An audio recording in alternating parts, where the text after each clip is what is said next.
Bismillahirrahmanirrahim. Assalamualaikum warahmatullahi wabarakatuh. Alhamdulillahirabbil alamin.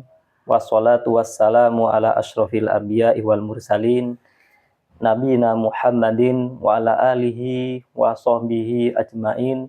Amma ba'du. Saudara-saudaraku kaum muslimin yang dimuliakan oleh Allah Subhanahu wa taala, pada kesempatan kali ini kami akan menyebutkan salah seorang sahabat yang Nabi dan malaikat pun malu kepadanya.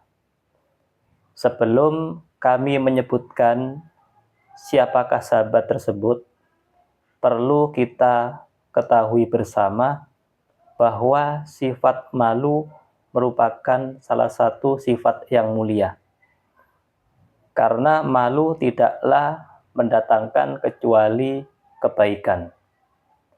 Sebagaimana Rasulullah SAW bersabda dalam hadis riwayat Bukhari, al-haya'u la ya'ti illa bi khairin.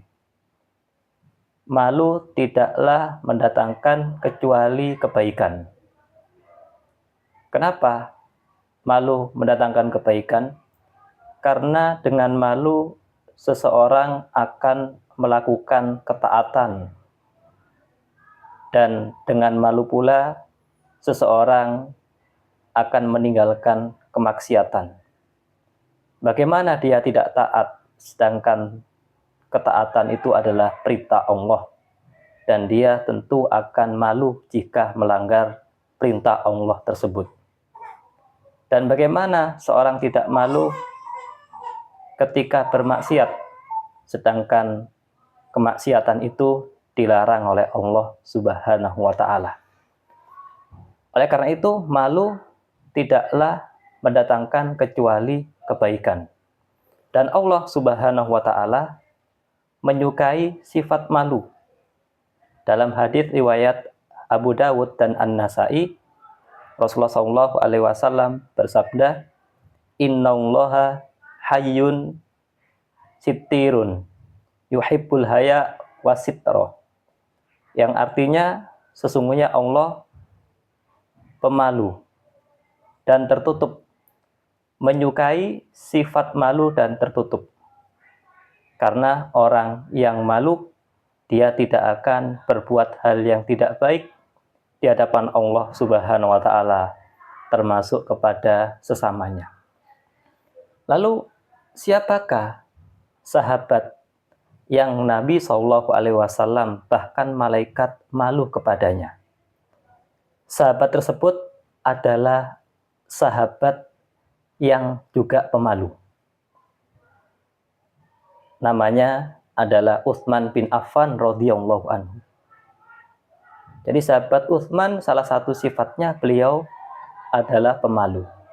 Dalam hadis sahih, Rasulullah SAW bersabda, "Inna Utsmana rajulun hayyun." Sesungguhnya Utsman adalah seorang lelaki pemalu. Lalu sebutkan dalam satu hadis riwayat Ahmad yang melandasi alasan ucapan Nabi malu kepada sahabat Utsman bin Affan. Dalam hadis riwayat Ahmad dari Hafsah radhiyallahu anha, bahwa suatu ketika Rasulullah SAW kedatangan Abu Bakar. Jadi pada saat itu Abu Bakar izin minta masuk ke tempatnya Rasulullah SAW, dan beliau meletakkan kainnya di antara kedua pahanya.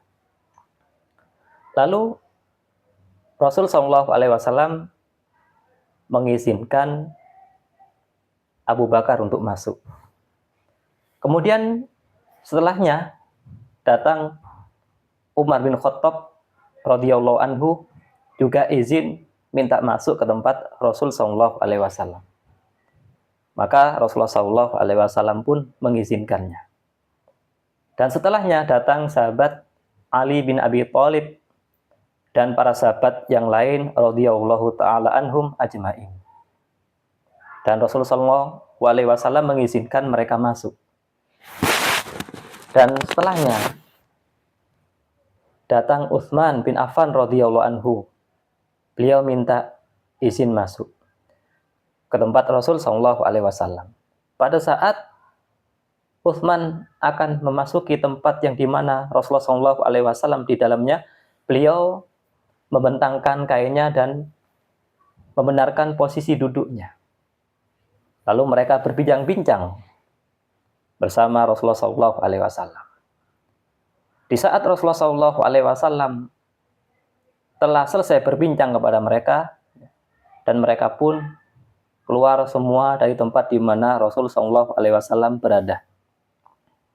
Nah, setelah mereka pulang, Hafsah radhiyallahu ta'ala anha bertanya, "Wahai Rasulullah, di saat Abu Bakar, Utsman, Ali, dan para sahabat yang lain masuk, Anda tetap pada posisi Anda semula. Namun ketika Utsman hendak masuk, Anda membenarkan posisi duduk Anda.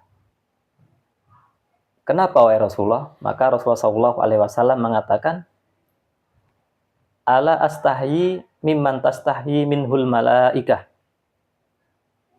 Tidakkah aku malu kepada seseorang yang malaikat saja malu kepadanya? Jadi hal ini, ya, maksud kami hadis ini menunjukkan bahwa Rasulullah SAW malu kepada Utsman bin Affan, dan malaikat juga malu kepada sahabat Utsman bin Affan. Salah satu yang melandasi kenapa Rasulullah SAW malu kepada Utsman bin Affan, karena sahabat Utsman bin Affan merupakan sahabat yang pemalu.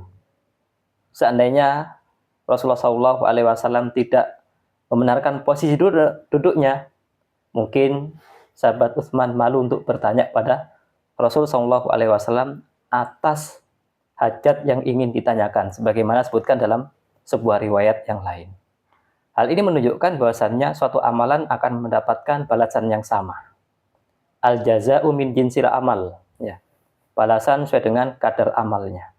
Jika kita memiliki sifat malu kepada orang lain, ya, insya Allah orang lain juga malu untuk berbuat hal yang tidak baik kepada kita. Demikianlah yang kami sampaikan, mudah-mudahan bermanfaat buat semuanya. Assalamualaikum warahmatullahi wabarakatuh.